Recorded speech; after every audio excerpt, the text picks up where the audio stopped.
What's up, everyone? Kriddle here, and I want to talk about Enshrouded. So I was able to play it for a couple hours today. There is a demo out right now on Steam. You can play it for up to 8 hours.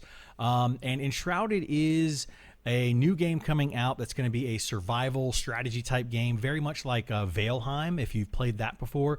Basically, you're going to be going out into a world that I believe is randomly generated each time that you go through it. It may not be, though. I'm not 100% sure on that. But you go out into this very large world. You can join up with your friends, and you're able to fight some monsters. You're able to collect or gather materials like rocks and wood and things like that. And then you're able to build on your base. The area that you can build on is based on a flame that you place down, and then as you go and explore more areas, you're going to gather materials that'll allow you to expand that area a little bit more and make it a little bit larger for you to be able to place more things.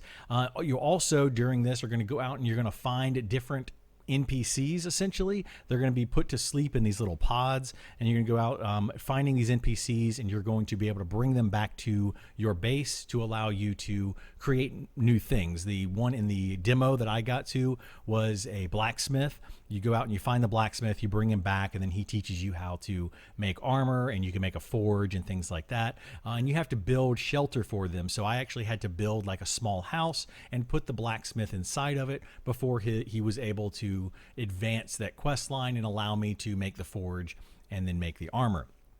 The game is absolutely fantastic. Honestly, I played a lot of Valheim. I played a lot of those types of games. V Rising is another one.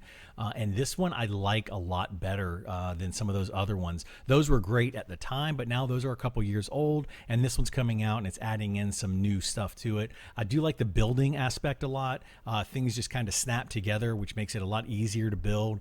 When you're trying to play certain games like Valheim, you kind of had to place them properly, and they didn't really snap together well sometimes. And if you didn't have the structure supported properly, the entire thing would collapse. That may happen in this game. I didn't build a structure large enough for that to happen, but the things just kind of snap together. It seemed very easy. You know, you put up a couple of walls, you put up a floor, and then you put up a roof, and you're done for your basic house. You can put up a ceiling, which will make a floor for the next level, and you can keep doing that, adding some stairs, things like that if you want to. So it's got a great base building mechanic to it, but then the exploration is where I really had a lot of fun. It's kind of Zelda-esque. If you've played more recent Zeldas, where more like Breath of the Wild or Tears of the Kingdom, you actually create this grappling hook, which will allow you to grapple to get to higher locations.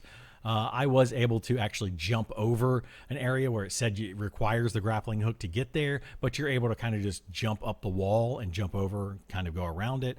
So maybe they'll fix that as the beta goes on, or as the early access, or however that's going to end up going. But right now it's just obviously in a demo, and it's still a work in progress. But the exploration was absolutely fantastic. You end up getting to this large tower, and once you get to the top of the tower, much like Breath of the Wild or Tears of the Kingdom, you can jump off that tower with a glider, and you can glide to different areas, and then you can fast travel to the top of that tower again, which made exploration really, really easy. And you can always fast travel right back to your base. Another thing that I really liked is crafting. You could craft directly from the resources in your base. So as long as you were within your base area, there's like a big rectangle basically around where your fire is. If you are inside of that area and you go to craft something, it will check all of the boxes and all of the chests and things within that area, and it'll allow you to craft directly from them, which was really, really nice. I didn't have to go and find a specific item, put it into my inventory, then go to a crafting bench and craft it. So that was awesome. Anyway, that's pretty much it for me on that game. I did spend a couple hours, like I said, on it, and had an absolute blast. It is a multiplayer cooperative game where you'll be able to join up with friends, do exploration with friends, or you can play it solo if you want to. And it looks like you'll be able to join multiple different games. So when you go into it, you can create a private server, or you can create a public server, or you can join a server. And that's how it's set up currently. So I assume that you'll be able to just jump into your private games. I don't think you'll be able to carry over your stuff from one game to another. So once you go into a new game, you will have to probably start a brand new character. There are skills, so you do level up as you fight. There's a fairly large skill tree that gives you things like attribute points and I think there was like a sneak attack ability. There was a double jump ability, just to name a few that I saw on there that were pretty neat and would be awesome to check out. So definitely keep an eye on this game. Go out, wish list it. It's definitely one that I'm going to be playing when it releases, and hopefully grab a few of my friends together and we can play it as a group. Anyway, thanks for watching, and hopefully I see you next time. Bye.